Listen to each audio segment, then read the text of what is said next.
are the Mystery History Podcast. I'm Allison. I'm Jordan. Welcome to episode 5. Today we are going to be talking about urban legends. Pretty crazy. Kind of all over the map with these. It is, yeah. But first, before we get into that, we want to give some shout-outs. The first one we'd like to shout out is Dead Academy Podcast. They can be found wherever you listen to podcasts. They just dropped their 51st episode on Catherine Knight, which was very interesting. They talk a lot about true crime and the paranormal. They can be found at Dead Academy Podcast on Instagram and Facebook. So go give those ladies a listen. Yep. We also have some other exciting news that's coming up. We're going to be partnering with Hook CMEC. They actually approached us via Instagram, and they've been listening for a long time. They have some of their people that work with them are ex-Disney employees. So they really liked our play on the Richard Ramirez about going to Disneyland. Yeah, so not a good look for them. But. So it kind of sparked some conversations between us, and we're really looking forward to that partnership. So, so we will probably be showcased on their website, I would say sometime next week. Yeah, sometime in the next few days. So make sure you check them out, see what presenters they are showcasing. So thanks to Hook CMEC. We appreciate it. Yep, and we also recently just started a Patreon page. It's patreon.com/Mystery History Podcast. And we have 3 tiers if you want to support the show. The first tier is just $1 a month. It's just general support for the show and a shout out on a podcast episode. The next one is $5 a month. And you get the previous tier plus exclusive voting show power to show decisions, requests for upcoming episodes, and a private patron community. And the last one is a $10 tier, and it gets you everything in the previous 2 tiers, plus ad-free episodes, 10% merch promo code you get to use on the store, and a Mystery History Podcast sticker that we'll send to you. Please give us your money. We're poor. Yeah. No, I mean, Jordan and I do this because we really enjoy the topics that we talk about, and this is our hobby. However, it's very expensive. Yeah, recording equipment's, These mics are not cheap, I tell you. Want to get better software and eventually be able to do video podcasts and stuff like that. So right. So this money is not for us to just go spend it and buy stuff, but it's to put back into the show and provide you better quality. Right. Try to build it up as much as we can. Yep. So anything you can donate, we would greatly appreciate it. So we are at almost 500 downloads. Yep. Which is pretty cool. We got a new country, South Africa. Yep. So the South African who's listening, I would like to know about your sharks and your snakes because they both interest me. So tell me about that. But we appreciate everybody who's been liking, sharing, downloading the show. The more 5 stars we can get, the higher up on the scale we become. So we would be showcased by, Apple or Spotify. So any love you can give us, we appreciate that. So I think that's enough of the nitty-gritty here. So we wanted to say Happy Mother's Day to all of our listeners. We forgot to announce that last episode. Special shout out to our mother. Yep. She won't hear this, but she doesn't listen to the show. Don't tell her about it either, anybody who knows her. Yeah. She needs to figure it out on her own. She'll find it one day and then feel real bad about it. And to our stepmom, Terry, who does listen. Yeah. Thank you. Thank you for being our mom. So you want to talk about the crazy shenanigan that happened earlier today? Yeah, I only almost had a panic attack. Panic attack. So I've associated our podcast with Panda Express. Don't know how that happened. But I made it be true. That would be a sponsor. That'd be fantastic. Yeah, so Panda Express, if you want to get at me, we'd love to showcase you on the show. But yeah, so we were driving to Panda Express. I picked up Jordan. Here we are driving in my car. We got it. We had to wait for a while. And then we were on our way back. So I'm driving quite fast, which is how I normally drive. Yeah, a little too fast, to be honest. Yeah, maybe 77, 78-ish, I would say. Somewhere in there. So I'm driving. I get a phone call. because I had previously called my haircut place Holiday Hair. If you want to sponsor us, get at me. And talked to someone who said they would be calling me back because their schedule right now with Ohio lifting their ban now is at a 2-week delay on haircuts. So they were supposed to call me yesterday. They didn't call me. So today they call me right in the middle of me passing a state trooper. Mm-hmm. Good timing. Who then decides to pull out behind me. Yeah. So I'm talking to this lady and I say, listen, lady, I think I'm about to get pulled over. She didn't give a shit. She didn't care. She said, if you hang up with me, you're going to be put at the bottom of the list. And I said, okay, well, let's talk this out. Fine, Becky. Fine. So the short of the story is that Becky, we'll call her, does not know her dates. Because I told her we were going to be out of town. But she still proceeded to tell me days of when I was told her that I'd be out of town. So hard not to laugh. However, she's like, can you do Friday? And then we're like, I'm going to be out of town this Friday. And she's like, all right, cool. Saturday? Still no. That's a big no. And here I am trying to focus on the cop that's behind me, getting ready to turn on his lights. Oh, man. And I've been watching a lot of live PD lately, so I'm really kind of paranoid about the whole thing, quite honestly. So I haven't been pulled over in 10 years, probably. So luckily, we did not get pulled over. We made it back to George's house safely with our Panda Express. Turned out to be the guy in front of us. Yeah, it was he went a right motorcycle. around us, and then, yep. Yeah, too bad. Got him. So that's our Panda Express story. That was man. Tension-filled few minutes It there. was exciting. But just so everybody knows, I did get my haircut scheduled. Yeah. In 2 weeks. Not this weekend, because we won't be. Not this weekend. Still, we won't be here. We'll be in Pennsylvania visiting our family. Yep. For Memorial Day. So, and shout out to our Pennsylvania family, too, by the way. Yeah, they've been giving us a lot of love on here. A lot of love. Yeah. Aunt Jill. We appreciate you. She thinks that we're sitting right there in our living room. Well, this weekend, we'll be there. We'll be in your living room. All right. So what I did, and I think, George, you did the same thing, is I researched some urban legends. And some of them, most of them, are ones maybe that I haven't heard of, not as prevalent as, the usual suspects here. So what I did is I took the urban legend and then the origins of the story and how maybe it came to be.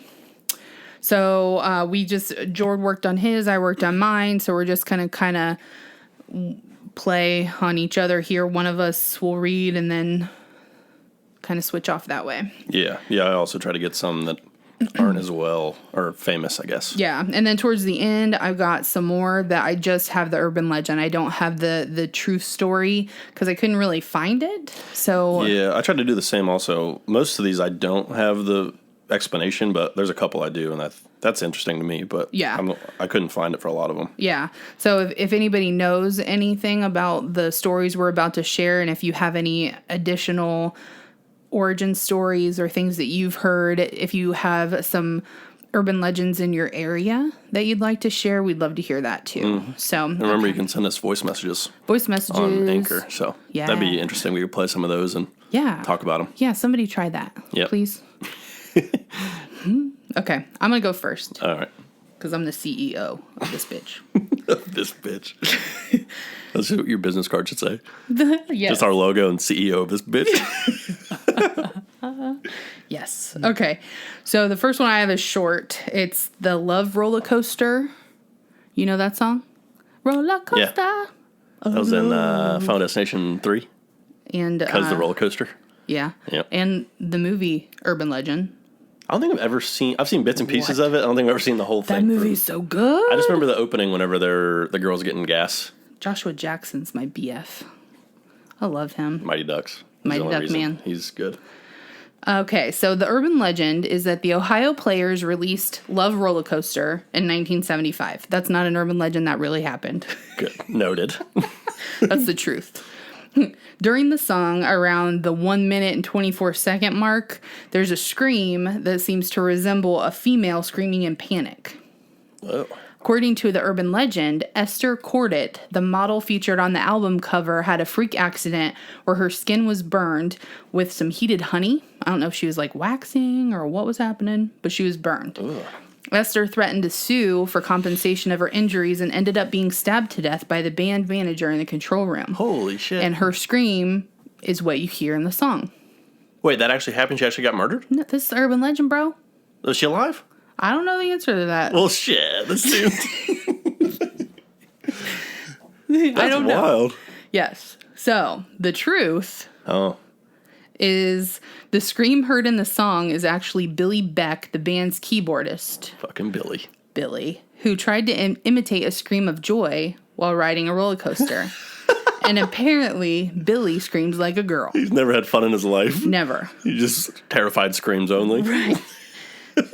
So, our stepmom, Terry, actually brought this to my attention, and it is mentioned briefly in the urban legend movie. Oh, really? Yeah, that it's a real girl screaming, but really, it's just Billy.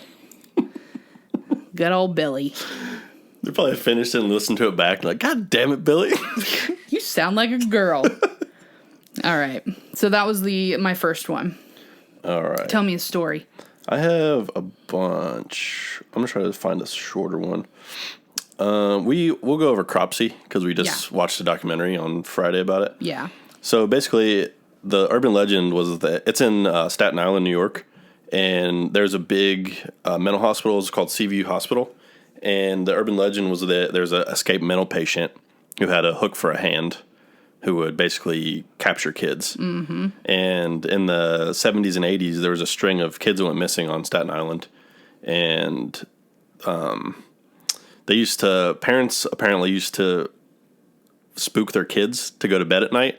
They say, if you don't go to bed, then Cropsey's going to get you. And then it turned out, like, that was before all the kidnaps started happening.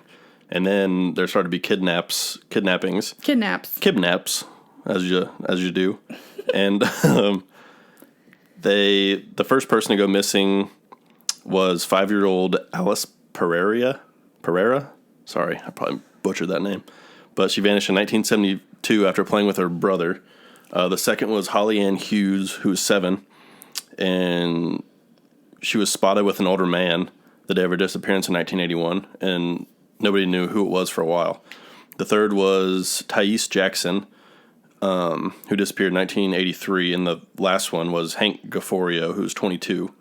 And the thing about all these kids is they all had low IQs or learning disabilities of some sort. And they found out it was a man who used to be a custodian at the Seaview Hospital. His name was Andre Rand. He was born Frank Rushan. He worked as a janitor for the mentally disabled, not far from the ruins of Seaview. During its 40 years of operations, it came under fire for mistreating its occupants, basically, and he was one of them.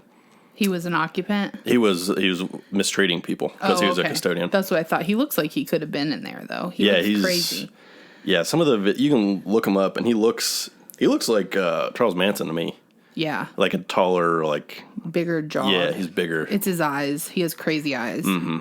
He looks like a comic book character. It's weird. He's a weird looking guy. Yeah, but yeah, Apparently, he got out of jail. He went to jail in 1983, and then he got out in 2004, and then went right back into jail for another kid. Yeah. Because they got him for one, and then he got out and then right back into the courtroom. Then he went back for 25 years, and he'll be able to get parole when he's 98. Yeah, because he's still alive, right? Yeah, he's still alive. Mm-hmm. He's like 79 or 78 or something like that. Yeah, he'll never see the light of day. No. Hopefully.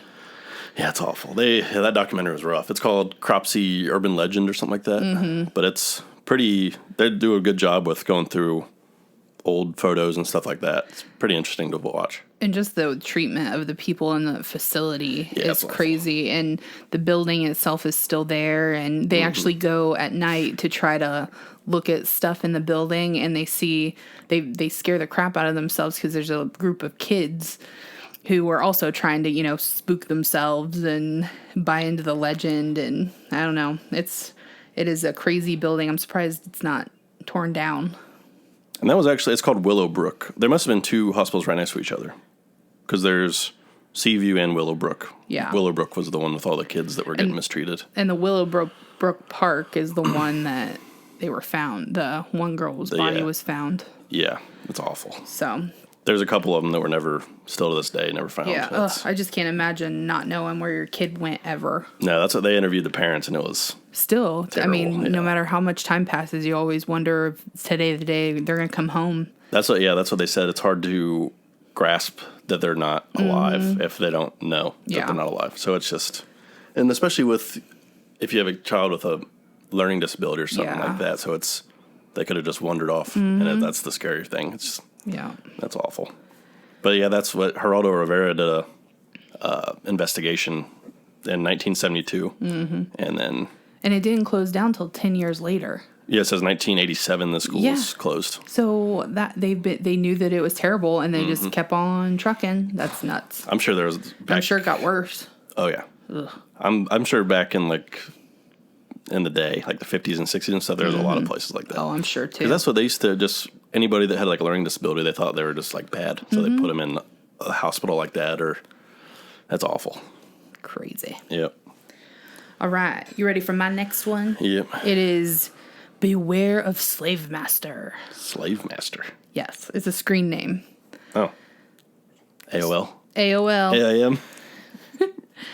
In 1993, an email started circulating from the Maryland State Police warning women that there was someone on the internet going by Slave Master, who had apparently killed 56 women. There are other versions of the story identifying the killer as other screen names, such as Dreamweaver, Gray, Sweet Cali Guy Forever, Monkey Man, and Jason Stallings. So, do you remember AOL? Oh, yeah. Yeah. Like dial-up? Oh, yeah. I remember you being on it. I don't think, I was never on dial-up, but I remember AIM and stuff. I remember sending your away message. Yeah. Yeah. Yeah. I remember being on AOL for hours and hours and hours. It's basically like texting is now. Yeah. But you couldn't take it with you. Yeah, so you just sit at the computer and talk to people. But I remember going into chat rooms and... See, I don't remember chat rooms. Oh, yeah. So I remember talking to this one guy, and him and I actually would talk on the phone. Ugh. So hopefully Mom doesn't hear this, because I'd be in so much trouble. But I was probably 14 or so. Ew. And his name was Johnny Cakes. That's not right. I remember that. Yeah, fake. And I forget where he was. He was in, Arkansas or something like that. What the fuck? I didn't know any of this. Yeah. Ugh. So and he was never weird or creepy or anything like that. And I do think I think he was older. I think I was 14. And I think he was 16 or 17. Oh, so but he would buy phone cards because back then it cost money to call people. So I would never call him. He would always call me, and he had to buy phone cards. Wow. And I don't even ever really remember what happened and how that ended, but I just stopped hearing from him. So that's scary. That is, creepy. But anyways, so Slave Master, and there was always stories of other screen names that people would say were, looking for people to hurt and don't give your information out to anybody. And well, AOL got in trouble for sex trafficking in those chat rooms. Yeah, I believe it. Yeah. I don't even remember. I had no business being in a chat room. It was child sex rings and stuff were in AOL chat rooms. Yeah. And they had code words and stuff. There was I watched a documentary about it a while ago, but I remember going over to Rachel, my best friend's house, and we would be up all night long just going in chat rooms. And now they have what's it called? The chat roulette. Yeah. That's creepy. It is kind of creepy. But anyways, so Slave Master is kind of true. So the truth of this is there was a man in Kansas who called himself Slave Master and was being investigated in connection with the death of 5 women in Kansas and Missouri. There were not 56 victims, and he no longer stalked women on the internet. The killings were called the barrel slayings because the bodies of the victims were found in 86-pound chemical drums. Wow. John Edward Robinson was arrested in 2000, not too long ago, in his home in Olathe, Kansas. John Edward Robinson scoured the internet for sadomasochistic sex and was arrested after 2 women told police that Robinson had brutalized them in a Kansas hotel. In 2003, he was found guilty of 3 murders, and in 2005, he had admitted to 5 additional homicides. Man. Robinson was found guilty and sentenced to death by lethal injection, and he's currently on death row at El Dorado Correctional Facility in Kansas. Whoa. So was it a real guy, or was like... Yeah, that's John Edwards, a real dude. But was he, like, linked to that screen name, or was it just... No, I think it was just like a... Like a connection? Yeah. Huh. Yeah. Wow, that's crazy. So, have you ever seen the movie Strangeland? No. You need to watch it. It's got Dee Snider from Twisted Sister. Yeah. He's a bad guy, and he goes by Captain Howdy. It's about, like... That's his screen name. It's about, like, yeah, all that and stuff. some girl talks to him, and he lures him to their house and does horrible shit. So, Strangeland it's a good one. How old is that? That movie? Yeah. I remember renting it on VHS. Oh. So... Some people listening might not even know what that is. VHS is a tape that you had to rewind, or else they'd charge you for late. Allie knows all about that. Yeah. Our dad used to scream at her for that. Yep. $30 bills just in rewind fees. That's whoever came up with that. I don't know. That was a good marketing play. Yeah. Because they got tons of money out of us. Oh, yeah. Out of you. Me. And late fees. Not me. It was our parents' money. Sorry. But Yeah. When we were younger, yeah. Yeah. I remember they'd go in to rent a movie and they'd be like, oh, there's a $20 late fee. Like, God damn. Yeah. Every time. I do the same thing, though, at Redbox. I don't go to Redbox anymore. I'll just buy the movie. Because by the time I go back and return it, I owe so much I could have just bought it a couple times. I think it's like they stopped charging you after like a month. Yeah, and you Like just 30. own it. Yeah. It's like $30. So they end up making a bunch of money off the movie. Yeah, off of me still. I haven't learned my lesson. I'm 33 years old. I can remember the last time I actually bought a movie. I would just rent them. That's what I do now, and I don't rent them hard copy. I rent them through Yeah, like Xbox Amazon or something. Yeah. Yeah. No late fees there. Heck no. They just take it away. No No responsibility. longer have access. All right. Is that all for that one? That's all. This next one, I'm probably going to butcher the name. Polybius, I think is how you say it. It's a video game. You ever heard of that? It is... So this is from mentalfloss.com. It says, vintage video gamers have long traded stories about a coin-operated game in the early 1980s in Portland that had strange effects on its players. The game, titled Polybius, was alleged to have prompted feelings of disorientation, amnesia, game addiction, and even suicide. The machine's cabinet was said to be painted entirely black, and it was rumored that stern-looking men would sometimes visit the arcades to collect information from the machine before disappearing. It says there's speculation that it was a CIA experiment spun off from MK Ultra and it was linked to psychoactive drug studies. So basically, the images you saw would have psychoactive effects on you. What? Mm-hmm.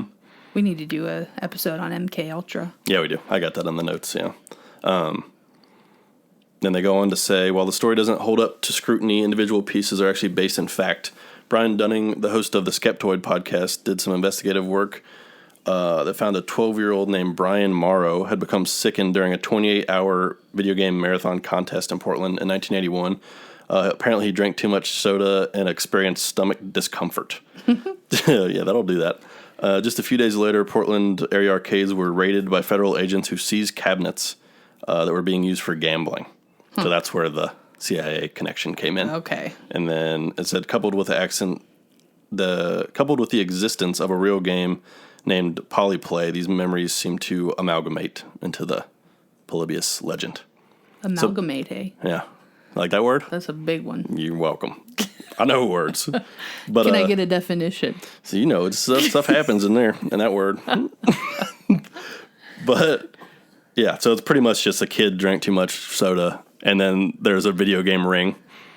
But apparently there's still people out there that said that the game was real. Yeah. And then they just took it away and then said people were crazy for saying that. Yeah, and made them do stuff? The video?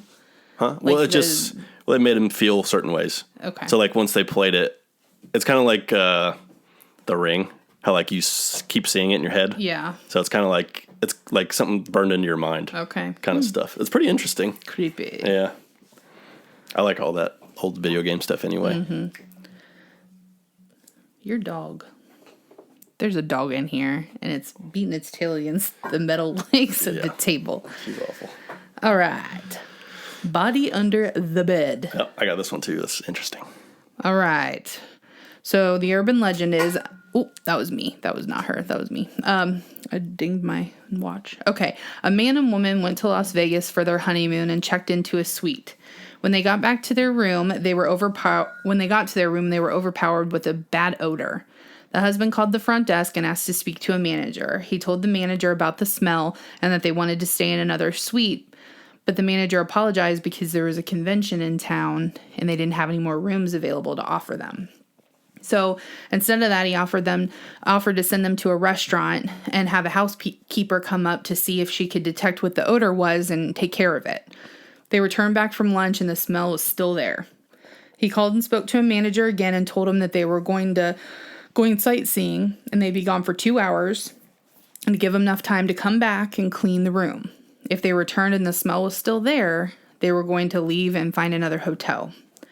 After the couple left, the manager and the housekeeper went to the room to search for the cause of the stench, but they couldn't find anything. They changed the towels, they took the curtains down, cleaned the carpets, and still the smell lingered. The couple came back after 2 hours to find, of course, that the room still smelled, and the husband was so mad, he decided he was going to find the source of the smell.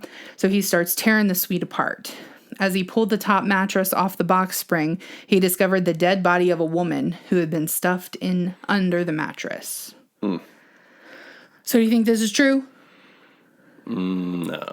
You're wrong. It's true. What?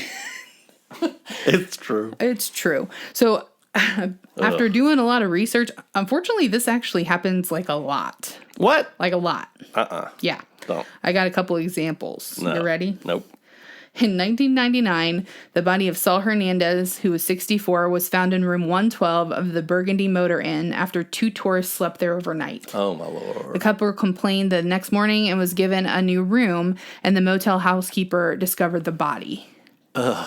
In 2003, a cleaning crew discovered a body of a man stuffed under the mattress in a room at the Capri Motel in Kansas City.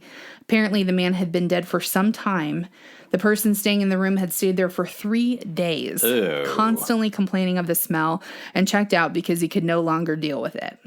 After he checked out, the housekeeper made the discovery.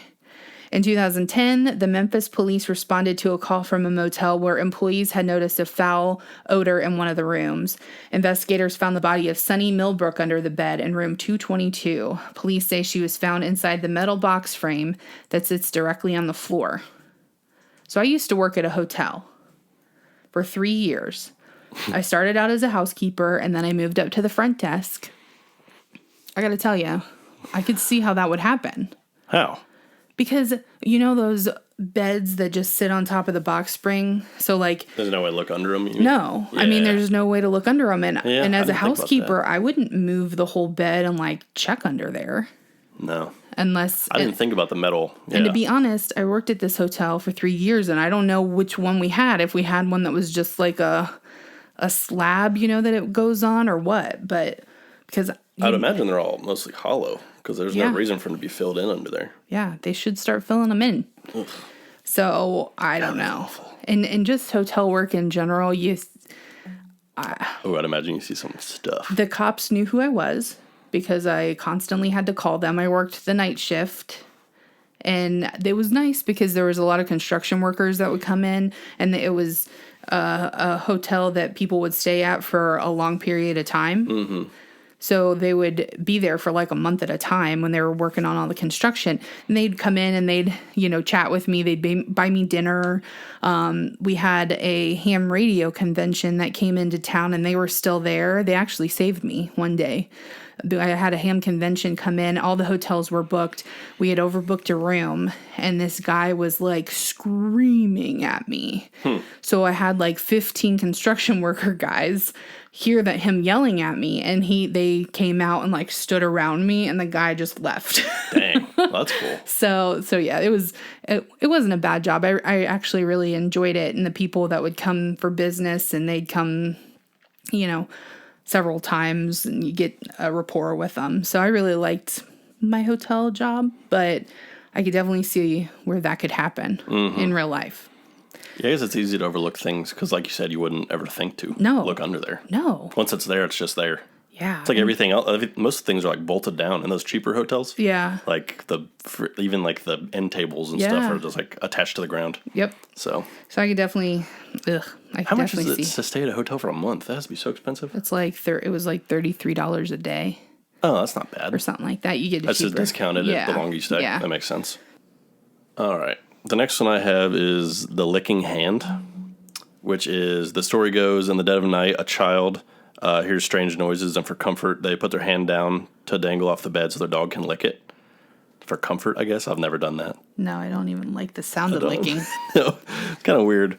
But when the child wakes up and begins hearing noises around the house, in some variations of the story, they find the dog hanging from the noose, or they find their parents bludgeoned to death, and with a note that says humans can lick too, is the story. That gives me the heebie-jeebies. Yeah, that's a good legend. Yeah. But the truth is that it made its rounds in the 60s and was a way to scare marshmallow roasting campers, basically.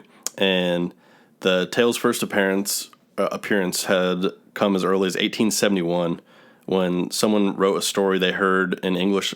It wasn't English. It was from England. About a jewel thief who evaded detection by licking the hand of a man who awoke to strange noises. That's disgusting. So basically, he licked his hand, and the guy thought it was a dog, and went back to sleep, and the guy got away. Could you imagine if that tale was going around now? People would be like, that's bullshit. There's a coronavirus. I'm not going to lick anybody's hands. That's scarier than the story. Right. They're alive off me. That's the end of it. The man licked the guy's hand, and he got corona. And then he died. All right. That's all for that one. Yeah, there wasn't really that much to it. All right. Poisoned Halloween candy. Do you remember having mom and dad check your candy after you got home from Halloween? Yep, had to dump it all out, all that. Yeah, we got to check it all, and then they got to take some Reese's cups just to be sure. Took all the full-size bars. All the full-size. All the good stuff, yep. That's what I do. I tell Evie I'm inspecting her candy and take all the Reese cups because that's my favorite. But no, I still inspect her candy. But the urban legend, of course, is that strangers hide poison or sharp objects in Halloween candy, such as razor blades, needles, broken glass, and distributing the candy out to random kids during Halloween. Mm-hmm. The truth is that, of course, parents have been freaking out about their kids eating candy since the Industrial Revolution. So that's when you... What kind of candy do they have then? Licorice. Just old. Candy corn, because that shit's been around forever. True. Ugh.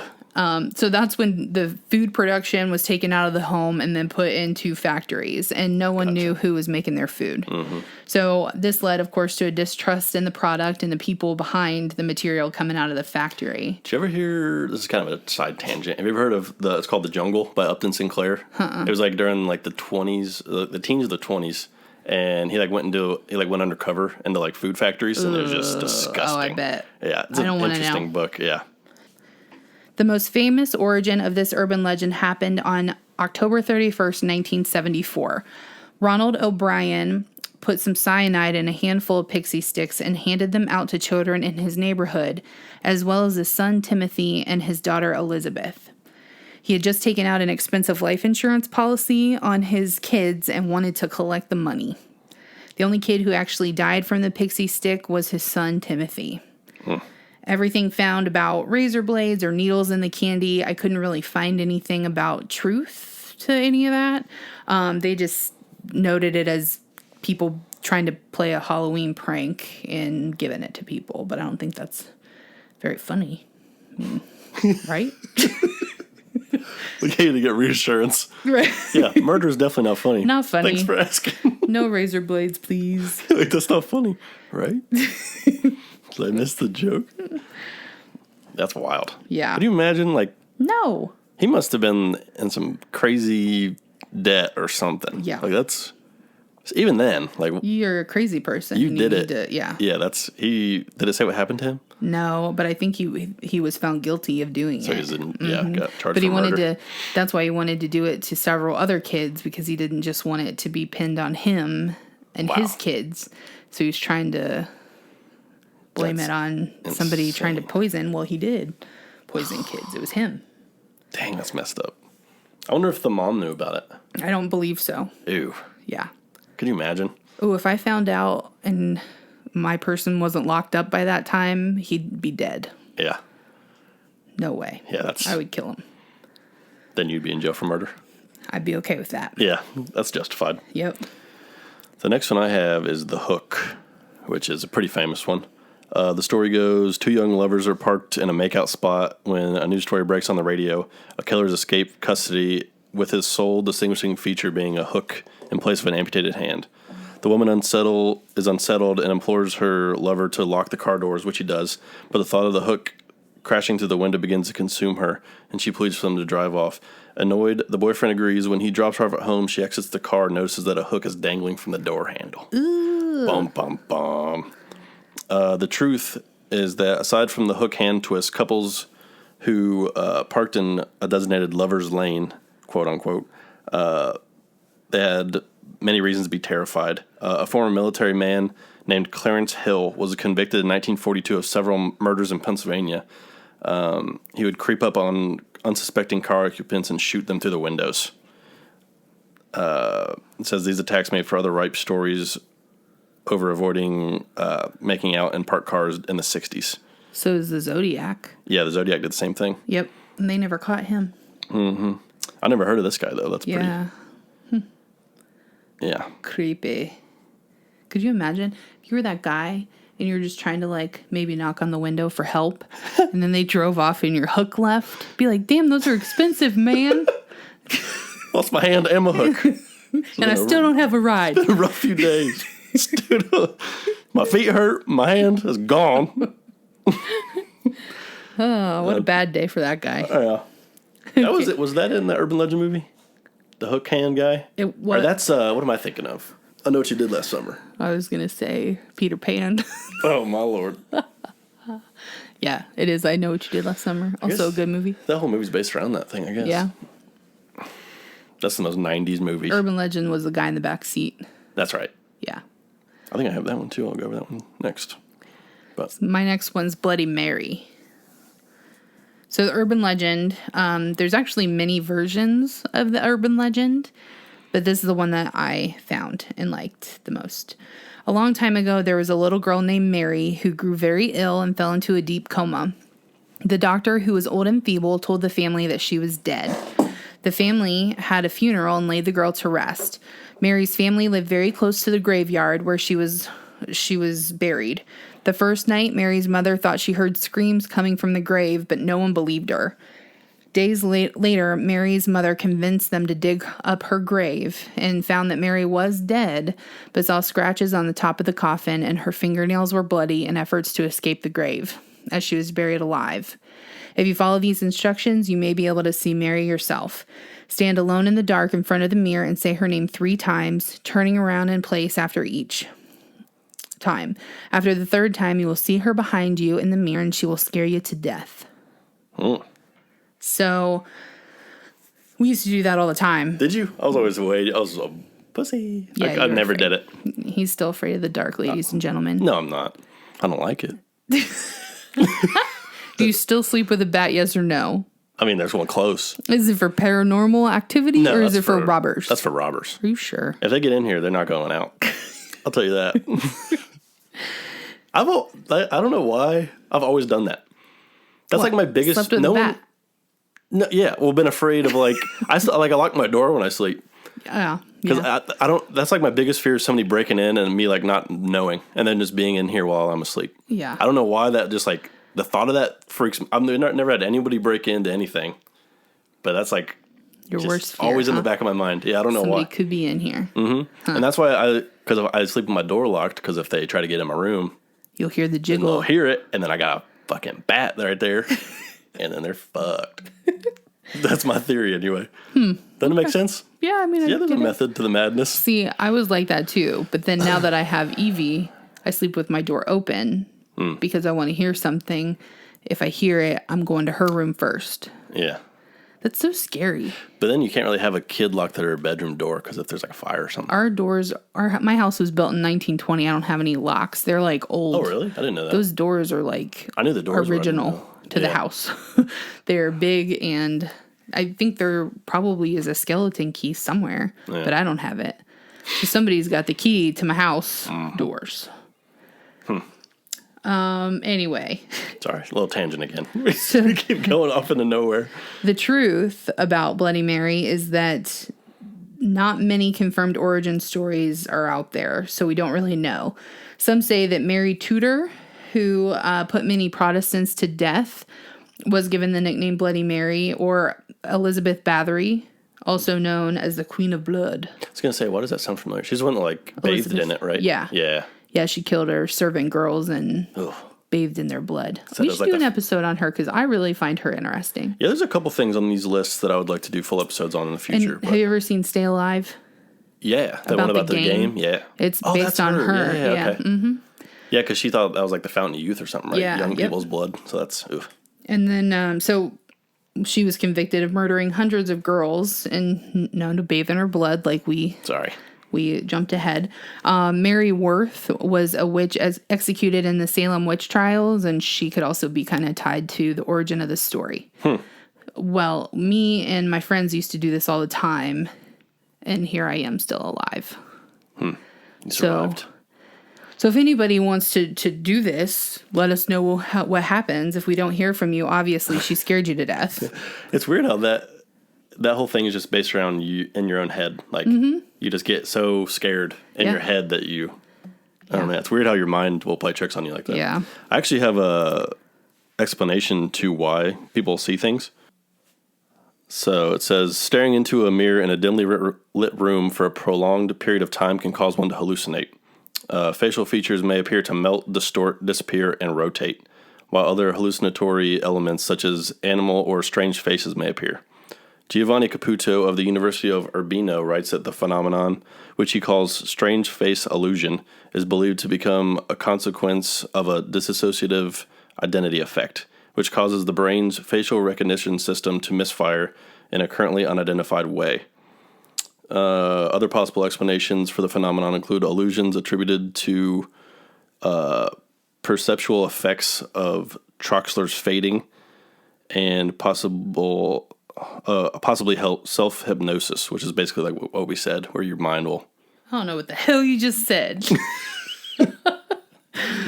No, I get it. So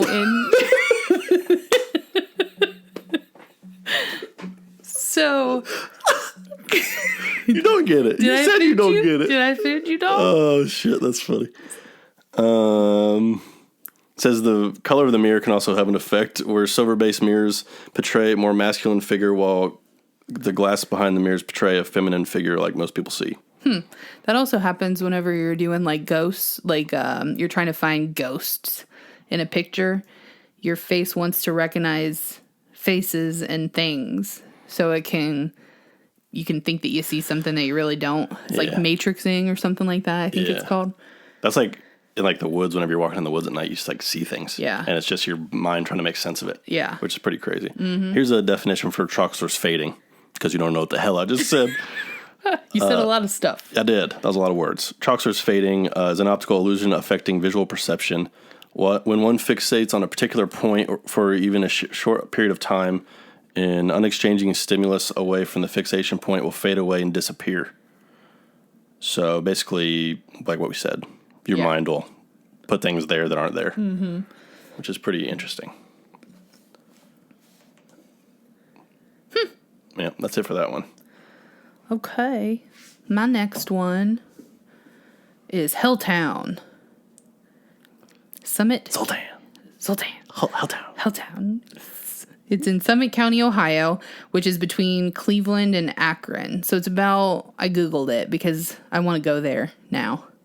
It's about 3 hours. Mm-hmm. So road trip. Anything to the lake's about 3 hours, yeah. The urban legend. Okay, is that... You okay over there? Yeah. Sorry, right. I just had to take a deep breath. Helltown is located in Summit County, Ohio. It was abandoned after the federal government ordered the evacuation after a dangerous chemical spill. The spill caused mutations among the human residents and animals in the area.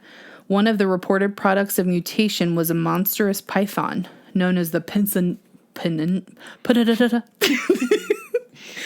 Peninsula. Almost spit my water out. Peninsula python. That's tough. Nice. Yeah, You scary. You got there. I did. Proud of you. Took a minute. We don't edit this stuff out because you need to know who we are. Yeah. And we do not say words right. That's who we are. Yeah. And George has a lot of input. Yeah. Okay. That's true. So the Peninsula Python we were talking about. So, we don't want to visit the Peninsula Python. No. I'm not a fan of snakes. They scare me. Or peninsulas. Especially peninsulas. Just kidding. Yeah, I love Florida. Florida's all right. Florida. Yeah, I take that back. Okay, so another story claims that Helltown was abandoned due to persistent and disturbing paranormal activities involving spirits and ghosts. Some claim that an old abandoned church building in Helltown was the base of a satanic cult that terrorized the residents. An abandoned school bus in Helltown is said to be haunted by the ghost of a serial killer and a group of school children this serial killer kidnapped and murdered. A different version claims that the children were abducted and killed by Satanists in a mass sacrificial ritual. So I'm there for everything else, just not the python. Yeah, fuck the python. Yeah. So how does that come into play? Well, you want to know what the truth is? I sure do. I'm going to tell you. Okay. So... Boston Village was founded in 1806 and Boston Township was abandoned in 1974 after the federal government took away the land to create what is now known as the Cuyahoga National Park. The government forced the original residents of Helltown to sell their properties. President Gerald Ford signed a bill in December 1974 that empowered the National Park Service to take over their land to establish the Cuyahoga Valley National Recreational Park or area. The Cuyahoga Valley National Recreation Area was redesignated a national park in 2000. But the decision to take the land was due to the rising concerns about rapid deforestation. However, the area remained an abandoned township since the residents left because the government has not implemented the original plan to demolish the houses and to develop the area into a park as proposed. So it's still... They just left everything up? Yeah. That's weird. Yeah. So I have a friend, Nisa, and David in Cleveland. Tell me about this place, guys. Yeah, that is interesting. Because I'd like to go visit it. It'd be pretty crazy to go and just see all this abandoned Do they houses. let you just walk around in the abandoned houses? Or is that they tell you not to go in them? Oh, I'm sure you're not supposed to go in there. That's so weird.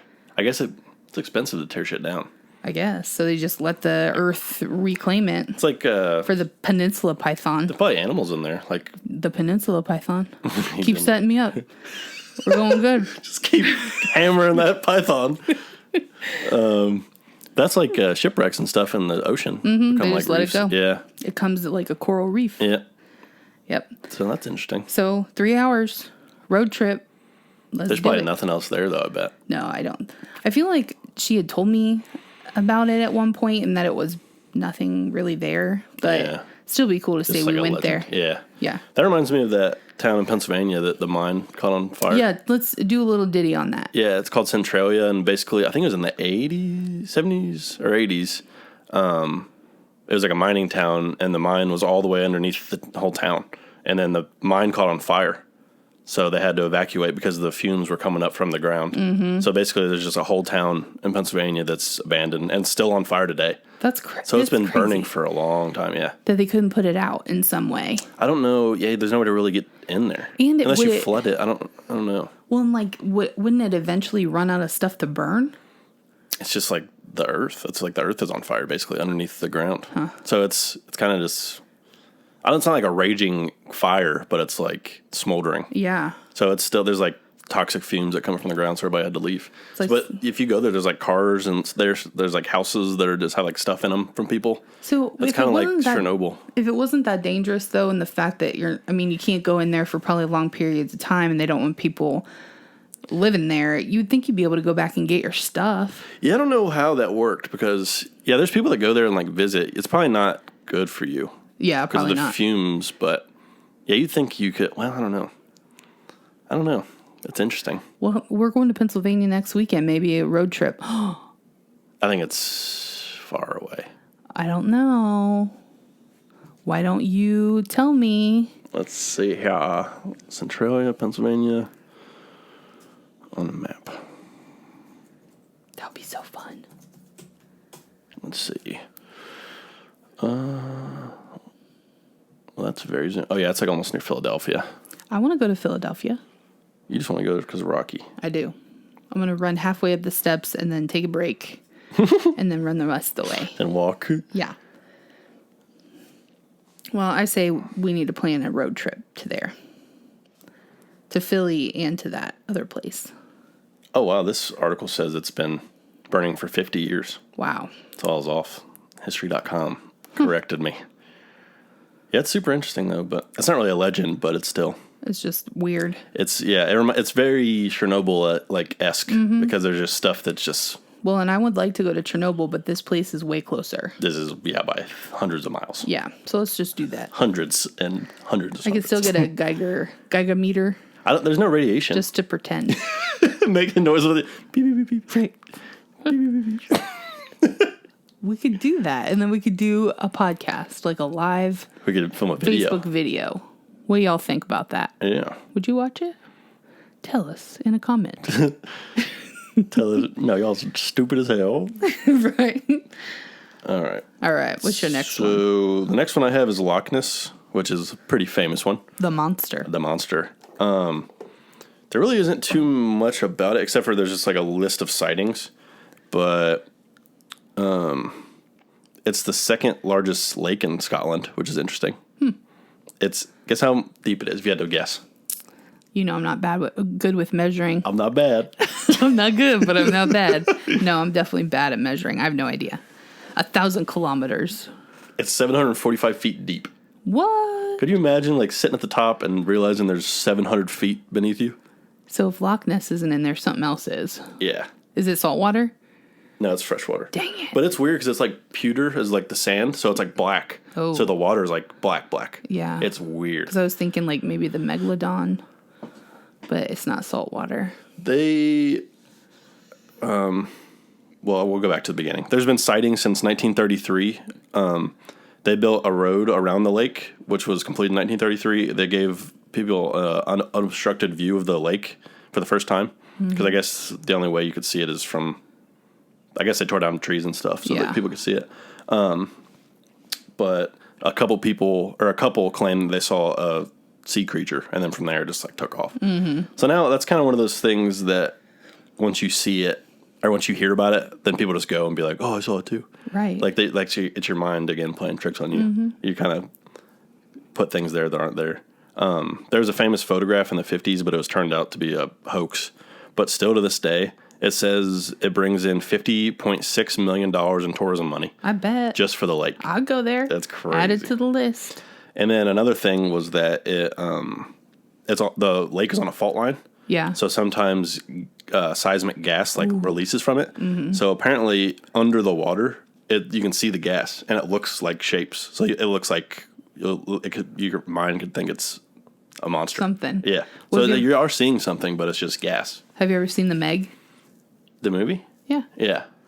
That's How a it comes fault up. line too. Yeah. Maybe it goes in and out. Maybe. Or maybe it's I'm a nothing. believer. I'll tell you that. And then also the last thing about that is it's not really anything to do with a legend, but Loch is Gaelic for lake. So Loch Ness is really just Lake Ness. Huh. Which is pretty interesting. We could have heard that from one of our listeners because we are all over the world. Is there anyone from Scotland? It just says UK. So probably. And possibly. For sure. So, UK folks, tell us about your Loch Ness stories. Oh. Okay. I was like, maybe. And you're like, yeah. And I was like, possibly. You're like, for sure. I like the confidence. I'm the hype man. What can I say? For sure. Okay. So then what we need is anybody who is from where? Scotland. Scotland. Let us know because I feel like I'm winning a fight here. We know you're listening. Shit. Okay. My next one is Halloween decorations that are real. Ugh. The urban legend is that people pose real dead bodies during Halloween as Halloween decorations. My thing is, if you're going to commit a murder, that would be the perfect time. You know what I mean? I mean, yeah, except for that one guy who killed his kid. That wasn't a good time. Well, yeah, that was a bad time anytime. So no time is a good time. No time's a good time, except if you're not killing children. Or any other people. I guess. I don't know where you're going with this. Or the perfect crime would be if you were in a haunted house. No. Yeah. That's happened. I know. I'm going to tell you about it. Don't steal my thunder. Shoot. But like if you were in, like, what do you mean it's happened? What do you mean? What do you mean? What do you mean? It's happened. Like with a knife? Stabbing people? No, like stuff? there's been a body in one. Well, what I'm talking about is like having a real knife and stabbing people. Still murder, though, you know? I know. It's not good. Not good. I don't know why you're pro-murder right now, but it's kind of weird. Not pro-murder. I'm Seems just like saying. That. Only on Halloween. The perfect crime could be committed. Anyway. I don't know you. So the truth. The truth is this does happen. As spoiler alert. No. Spoiler alert. Jordy already screwed it up for me. Oh, my. Anyway, I'm going to tell you some examples. Let me tell you something. Let me tell you something. In Frederica, Delaware, 2005, people drive by a Halloween decoration of a woman hanging in a tree. 4 hours passed, and people are constantly driving by this lady hanging in a tree. Somebody calls the police. They investigate and discover that this is actually a real woman who apparently committed suicide by jumping from a tree limb above and hanging herself about 9 p.m. the previous night. Ugh. So think about all those people that drove by just thinking it was a joke. And or just a decoration. No jokes. Oh, my gosh. Denver, Colorado, the mailman was making his normal rounds and found there was a scarecrow dressed in work clothes laying in the middle of his path to a mailbox.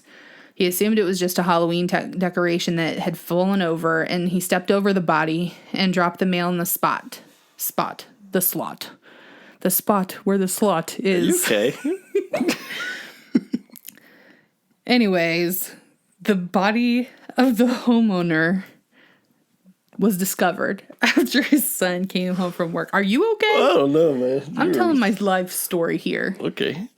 Anyway, so the son came home from work and found that his dad was laying there dead. Dang. The homeowner had been dropped off from work after working the night shift and collapsed in front of his house and died. Dang. That's messed up. Los Angeles, California, 2009. An apartment in LA gained a lot of attention, and they appeared to have a sinister-looking dummy slumped over their furniture. People at the complex started getting suspicious and eventually called the authorities. When they went into the apartment, they discovered that the dummy was actually the occupant, a 75-year-old man who had been shot in the eye. His body had sat there for almost a week. Holy cow. Ugh. Sparta, Michigan. I don't have a date for this one, but a teenager begged to work at a haunted house. The guy who ran the haunted house, he said he didn't have any open positions, but the teenager begged and said he just wants to participate. He doesn't want to get paid. So they did find him a spot, which was in a coffin, and he was going to jump out and scare the people that walked by. He got bored with that quickly and decided to swap another teenager who was working at a mannequin who was hanging off of a noose scene. He got bored with that setup and decided it would be a lot scarier if he put his own head in the noose. Not a good idea. Something shifted as he was trying to get his head in, and the rope tightened around his neck. Patrons passed by him as he was kicking and screaming, and they thought he was just putting on a good show, but he was actually suffocating. The authorities were called, and he was pronounced dead, and it was deemed an accident. Holy cow. Yeah. I got one more. Long Beach, California, 1975. An episode of The $6 Million Man was being filmed at the Pike in Long Beach. While filming in the funhouse, the prop man moved all the props out of the funhouse, and he was carrying a dummy, and the arm broke off, and muscle tissue and bone were noticed in the break. The police were called, and an investigation ensued. The body had shrunk to 63 inches and only 50 pounds. And it was identified as Elmer J. McCurdy, who was a trained and bank robber. He was quoted as the bandit who wouldn't give up. He had a shootout in 1911 with the police and actually got hit and died. The body was taken to a funeral home in Oklahoma where it was embalmed, and the funeral director waited for somebody to claim the body. Nobody ever did, and he was mad because he had embalmed this guy, but nobody paid him for the work that he had done. So what he decided to do is display McCurdy's body to make money and charge people a nickel to view him. Wow. The body changed hands several times and somehow made it to the funhouse in Long Beach. After this incident, McCurdy was taken back to Oklahoma where he was actually buried. Wow, that's wild. That was in 1975 and he died in 1911. Wow. Yeah. That's messed up. Crazy. You'd think there'd be some kind of smell. Well, probably after a while it just stops. Because it's all... I guess it's like you're rotting is the smell. Yeah, once you're all done. That's, yeah, that's gross. Mm-hmm. Ugh. The next one I have is Slender Man. Do you know anything about him? I know stuff about him. Yeah, apparently his creation was for a creepypasta. Yeah. Basically. Yeah. And it was all like a story. So, but it was like really well done the way I think it was actually for like a college class. They tried to create an urban legend, basically. And then it just took off like crazy. Yeah. But yeah, pretty much everybody knows about him. And the stories commonly feature him stalking, abducting, or traumatizing people, particularly children. There's not a single narrative. It kind of splintered off from the original creation of it. And there's a bunch of different stories about it. But in 2014, a moral panic occurred whenever Slender Man, he was connected to several violent acts. You heard about these? Yeah, with the kids. Yeah. Yeah. Particularly a near fatal stabbing of a 12-year-old girl in Waukesha, Wisconsin. Yeah. On May 31st, 2014, two 12-year-old girls in Waukesha, Wisconsin held down and stabbed a 12-year-old classmate 19 times. When questioned by authorities, they reported they wished to commit a murder as a first step to becoming proxies for the Slender Man after they read about it online. Yeah, that's crazy. HBO has a Slender Man show, documentary on that, and it is insane. Oh, yeah. It's weird how some things just latch into kids like that. Yeah. Because it says they also stated that they were afraid that Slender Man would kill their families if they did not commit the murder. Yeah. Yeah, it says after the perpetrators left the scene, the victim crawled into the woods after a passing cyclist alerted authorities. The victim survived the attack. Both attackers have been diagnosed with mental illnesses, What but a have been strong girl. charged as adults, facing up to 65 years in prison. 19 times. That's crazy. That is crazy. Think about how small a 12-year-old is too. That's like, ugh, that's awful. But I'm glad she's okay now. Yeah. I'm sure she's going to need help with her mental state too after not trusting anybody because they thought that they were her friends and they lured her out and stabbed her. Crazy. Yeah, there's one actually in Cincinnati too. Oh, really? It says after hearing the story, an unidentified woman from Cincinnati, Ohio told a WLWT TV reporter in June 2014 that her 13-year-old daughter had attacked her with a knife and had written macabre fiction, including Slender Man, who the mother said motivated the attack. What? Trying to stab her mom? Mm-hmm. Oh, my. And then she found a bunch of, writings. It is a creepy story. It is, but, yeah. If you didn't realize it wasn't. Evie's not allowed to get on the internet until she's, 65. Yeah. I'm going to say. Yeah, it is a very good story the way they did it. But yeah, it's kind of crazy that it took on its life of its own and it's actually making people do things like that. There's a bunch. There's one September 4th, 2014, a 14-year-old girl in Port Richey, Florida allegedly set her family's house on fire while her mother and 9-year-old brother were inside. And she also stated about reading stories online. She had visited the website that contains a lot of Slender Man information several times. And it would be safe to say there's a connection to that. Wow. There's also, during an early 2015 epidemic of suicide attempts by young people ages 12 to 24 on the Pine Ridge Indian Reservation, Slender Man was cited as the influence. The tribe president noted that many Native Americans traditionally believe in a suicide spirit, similar to the Slender Man. Isn't it like the Skinwalker? This one's called the Big Man. Oh. Yeah. But it says it's a warning that society is heading in a dangerous direction. Durr. Yeah, it's wild. But, yeah, there's not really creepy. much on that one except for, it's crazy whenever something like that becomes real. Because, like, it's just... We are imitating fiction. Yeah. It's weird because it becomes real. Yeah. Like, it was just a story. Now it's like, actually, there's things linked to it, which There's is all kinds crazy. of stuff on that. Have you ever been on that creepypasta website? No, I've heard of it. Like, I've heard of some of them, but I've Yeah. never actually been to the website. Yeah. Well, it's crazy now because, like, with, what's that, TikTok and stuff, I saw on Facebook not too long ago that this guy was recording a TikTok video and you can see something creepy in the right-hand corner. So I was like, what is this? So I watched it like 20 times. It looks like a cat. Oh, really? But then the guy, I mean, it could have well been a cat, but then he got so much media attention that now he's like, I don't know what it is. Yeah, you lead into it. And then, and one of these days we're going to be watching a TikTok video from this dude and his cat's going to be in it. And we're going to be like, that's what was on your stairs, bro. Mm-hmm. But... Do you ever watch, it's called Top Fives? Sometimes, on YouTube? yeah. Do you ever see the one where the guy, it was like, he was in a hunting lodge out in the middle of nowhere by himself, and he was like going to go hunt the next day, and he woke up, or he took a picture of like a panoramic picture to show the whole place, and in the picture there's somebody standing outside, but he didn't see it. He just like, because it's so small on your phone, Yeah. but he sent it to like his mom and like friends and just said, like, this place is cool. Oh. And they saw it. And then he went outside, and there's like tracks leading up, and then they just went back. Or he said there's tracks leading up to his house, and then they just disappeared.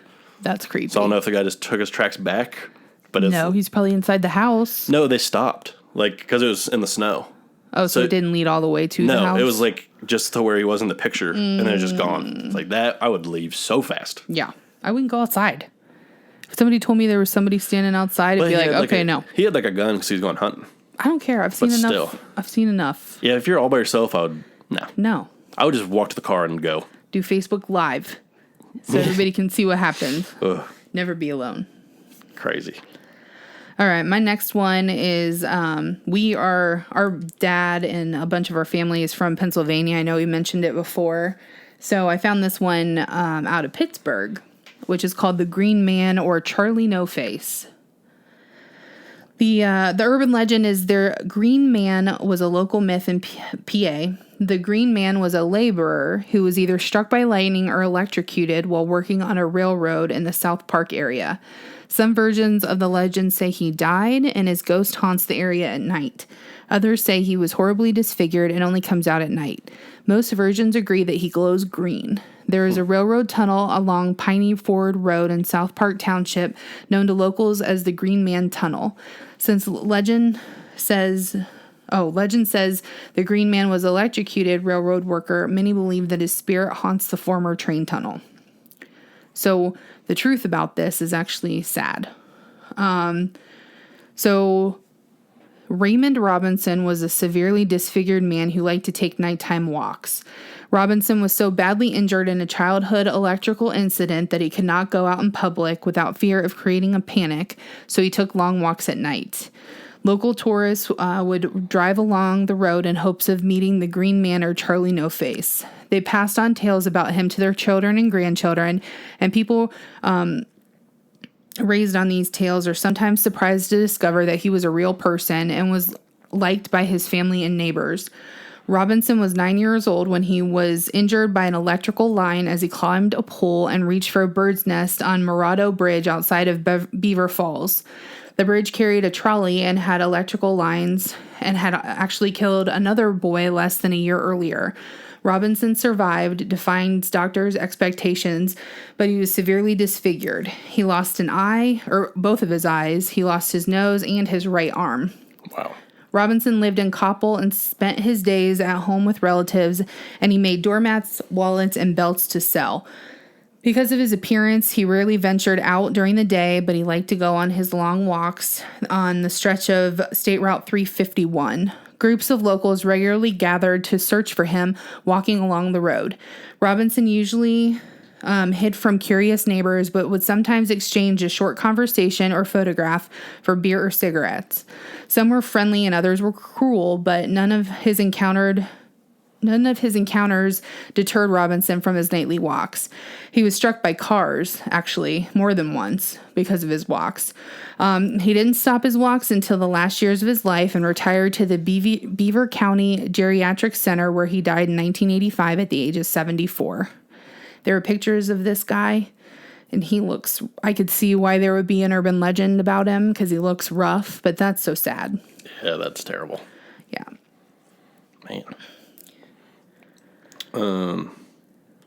I have one here I've never heard of before. It's called Greece's Bleeding Stone Curse. Have you heard of that? Mm-mm. The Bleeding Stone was erected by the ancient citizens of, that's a rough word, Thessaloniki, to memorialize thousands of citizens that were brutally murdered at the site by the Byzantine Emperor Theodosius.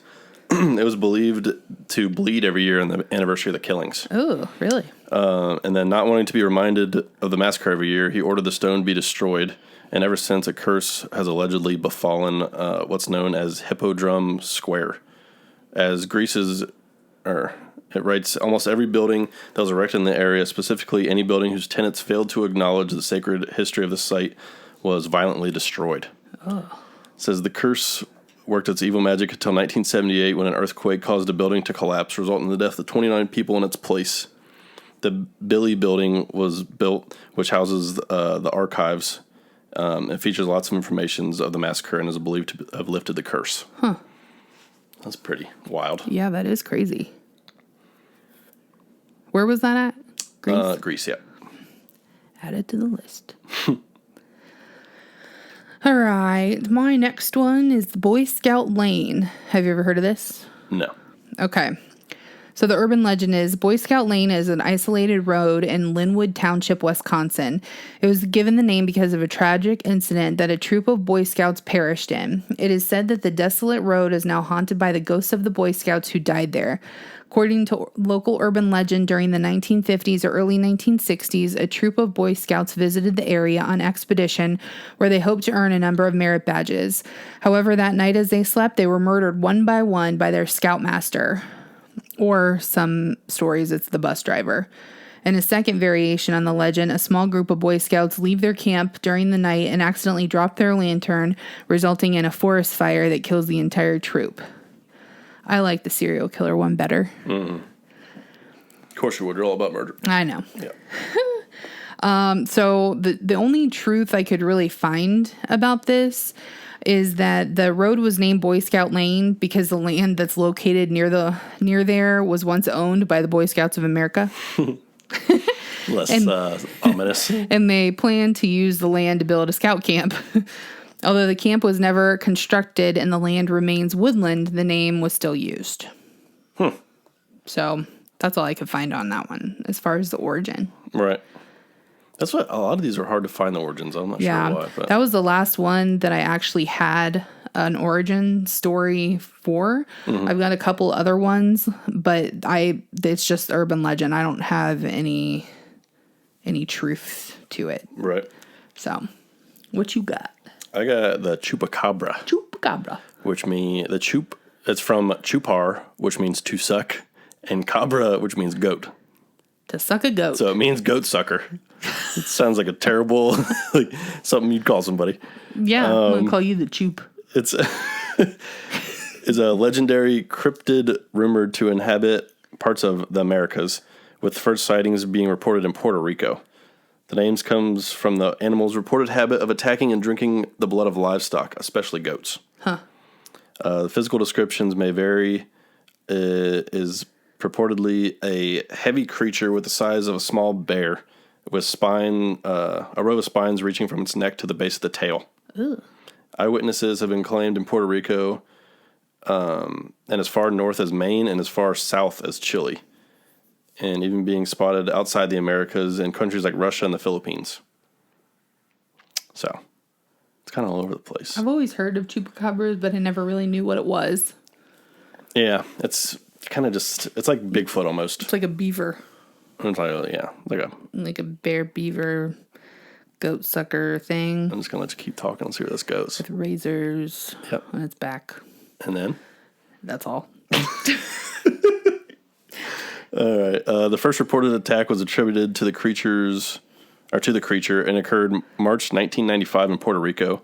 8 sheep were discovered dead, each with 3 puncture wounds in the chest area and reportedly drained of the blood. A few months later in August, an eyewitness, Madeline Tolentino, reported seeing the creature in a Puerto Rican town of Canovanas,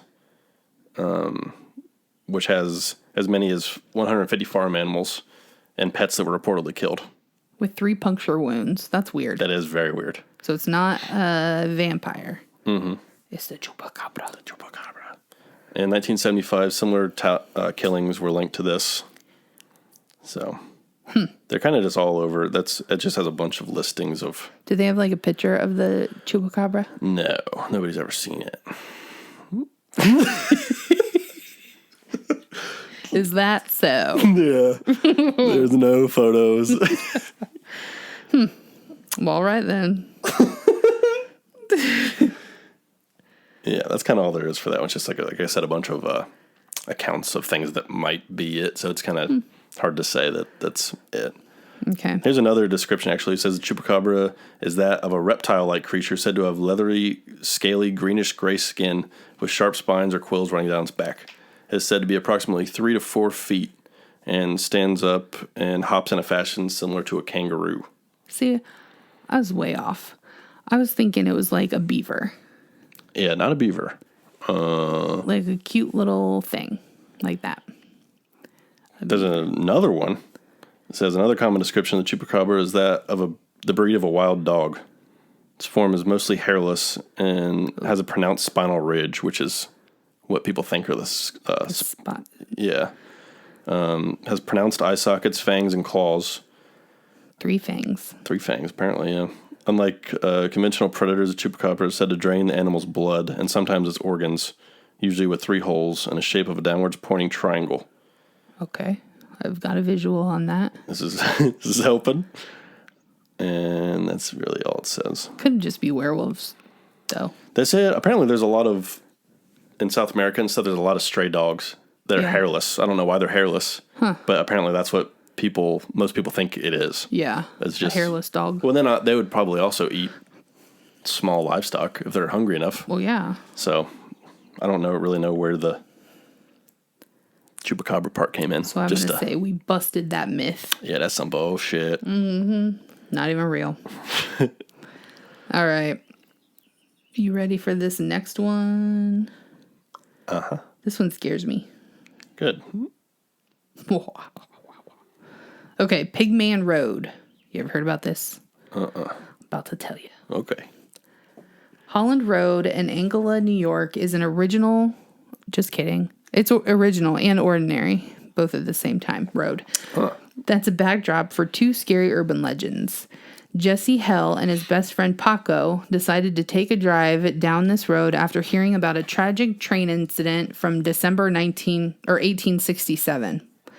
As a passenger train neared a bridge, a rear axle somehow became loose, causing the attached car to break free and roll down an embankment.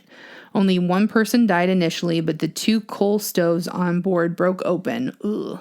That set fire to the train car and 50 passengers burned to death. Holy cow. That just sounds terrible. I never even thought about that happening. Ugh. Hell and his friends saw a train traveling over an old bridge. Before their eyes, the train came to an improbable sudden halt. Eager to take a picture, Hell turned his vehicle around only to see the train speeding away. Hell believes that the ghosts of those who perish on the road are now haunting the place, and if that wasn't enough, there's also a legend about a killer who lived on the road. The man wore a pig mask, creating the nickname Pigman Road. Ugh. A man in a pig mask, that just creeps me out. I don't know why. That is a rough visual. I just don't like it. Pigman allegedly lived there about 60 years ago, possibly a butcher.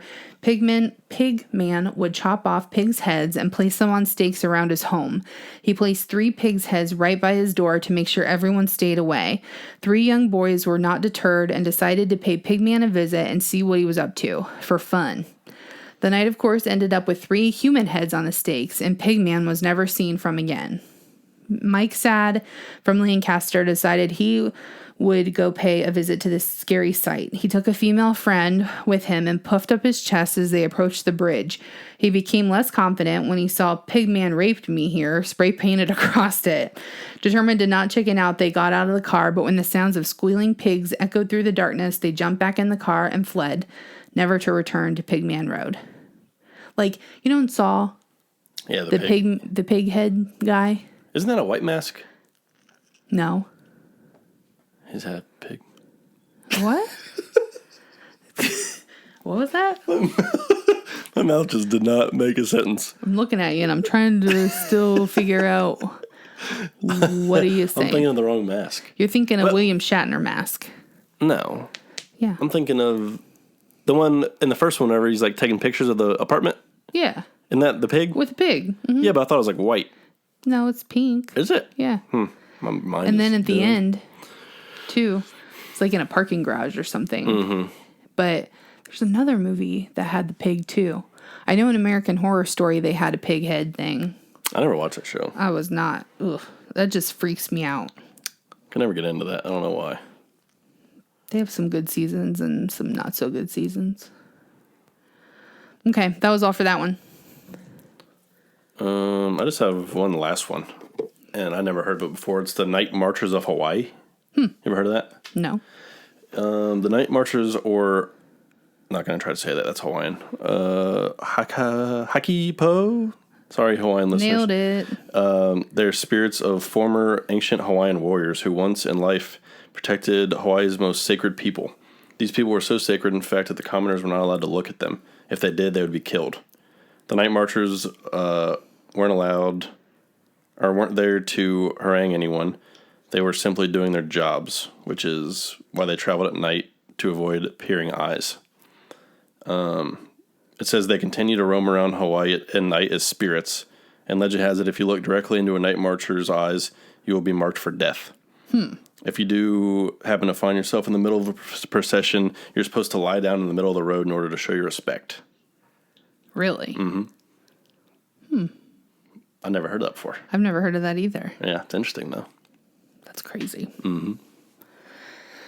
All right. I got, I guess, one last one, too. I got a couple other ones, but I think one more would be good. Yeah. We're getting kind of long. Yeah. All right. My last one is Teek Teek. A shy girl became the target of mean pranks at a Japanese school. Japanese urban legends are always freaky. People thought it was hilarious to scare the girl and see her almost jump out of her skin, but one day their pranks went too far. She was waiting for a train when a kid put a cicada on her shoulder, which is, those cicadas are gross. She became so terrified that she lost her footing and fell into the rail track, where she was cut in half by the oncoming train. Holy cow. Tales are told of the girl's spirit hanging around Japanese train stations just waiting to take revenge. She moves her half body forward by pushing on her elbows and cuts her victims in half with a scythe. Is that right? Scythe? Scythe. A sword. Yeah, like the sword. Like the Grim Reaper has. Yeah. Oh, yeah, like for cutting hay. Mm-hmm. Or not hay. Wheat? Wheat. The name Teek Teek comes from the noise of her body dragging across the ground. Ugh. Kind of Poor little Tink Tink. Poor little Tink Tink. Take. This legend also includes the story of a boy that encountered Teek Teek at his school. The boy wondered why a beautiful girl was just standing in the window especially since she was inside a boys-only building. Then the girl heaved herself out the window, revealing that she had no legs. The boy froze in fear and became her latest victim. A different version states that a young girl named Kashimo Riliko also lost her lower limbs when a train hit her. Riliko appeared to unwitting victims in toilet stalls and asked them where her legs are. They can't answer or give the wrong answer. She rips their legs off. Holy cow. Ew. Sitting on the toilet, minding your own business, getting your legs ripped off. Sitting on the toilet. Terrible. So that was some urban legends for you folks. Mm-hmm. We're kind of all over the place there, but Yeah. Just ones we thought were interesting. Well, we tried to because we gotten some feedback that people like whenever we banter more back and forth instead of just like reading. Right. So we tried to do that more in this one instead of just like reading you stories. Yeah. Try to become more involved with it. Hopefully you liked it. Leave us some feedback. Mm-hmm. Give us 5 stars. Yep. So make sure to visit our website too. There's a Patreon link on the website also if you're interested in becoming a Patreon. It's just mysteryhistorypodcast.com. Yeah, don't forget. Give us your money. Yeah. We need it. Yeah, we're on Facebook and Instagram at Mystery History Podcast and Twitter at Mystery Histories. And then soon to be at that Hook CMEC too next week. Yep, we're really excited about that and looking forward to partnership there. Yep. And do you want to tell them what our next episode is going to be?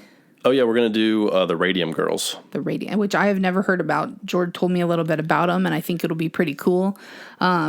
Next week, whenever we usually record on Saturday or Sunday, but we're going to Pennsylvania for Memorial Day to visit our family. So we'll have to record Wednesday.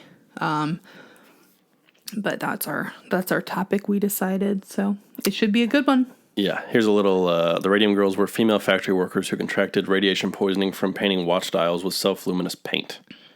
So, it's pretty interesting. It's not a good time. Don't do that. No. There's a lot more that goes into it, but that's a little overview. A little tidbit. Yeah, a little teaser there. All right. Well, thank you all for listening. Please subscribe, review. Yep, subscribe, rate, review, all that good stuff. Yep. Send us an email or a video message. Or, video message. Voice message. Voice, video. We'll take them all. Yeah, any kind of message you want to send us. Just send us a message. All right. You have a good week, and we'll see you next week. Thanks, guys.